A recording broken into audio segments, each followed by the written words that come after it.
બોટાદ જિલ્લામાં તાલુકા પંચાયતની સ્થાનિક સ્વરાજ્યની જાહેર થયેલી ચૂંટણીના પગલે રાજકીય પક્ષો દ્વારા ઉમેદવારો જાહેર થયા બાદ ફોર્મ ભરવાની પ્રક્રિયા હાથ ધરાઈ છે। બોટાદ તાલુકા પંચાયતની તુરખા બેઠકો ઉપર ભાજપ દ્વારા ઉમેદવાર ઈશ્વરભાઈ ચંદુભાઈ ત્રિવેદીની જાહેરાત કર્યા બાદ ફોર્મ ભરવાની પ્રક્રિયા હાથ ધરાઈ હતી। આ બેઠક ઉપર અગાઉ કોંગ્રેસના સભ્ય હતા। અકસ્માતમાં કોંગ્રેસના પંચાયતના સભ્ય નનભાઈ વાનાણીનું અવસાન થતાં બેઠક ખાલી થઈ હતી।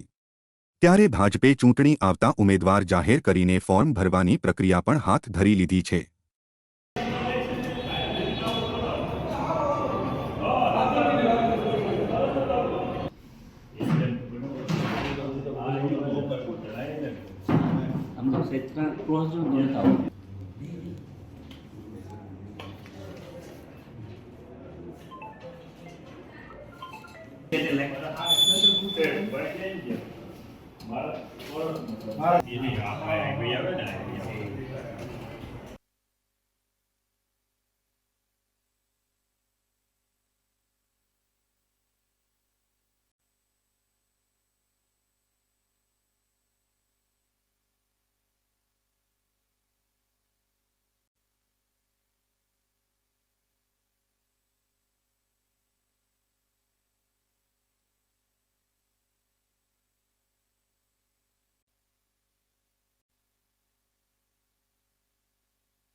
Manoharbhai Damjibhai Matariya chairman APMC Botad.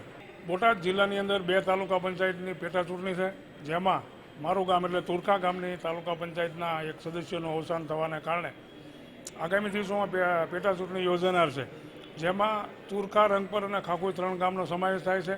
ત્રણેય ગામના બધા સમાજના આગેવાનોને સહમતિ મેળવી અને એક નાના સમાજમાંથી આવતા ઈશુભાઈ ચંદુભાઈ ત્રિવેદીને ઉમેદવાર તરીકે ભારતીય જનતા પાર્ટીએ જ્યારે પસંદગી કરી છે, ત્યારે ચૂંટણીમાં જંગી બહુમતીથી અમે વિજય થઈશું।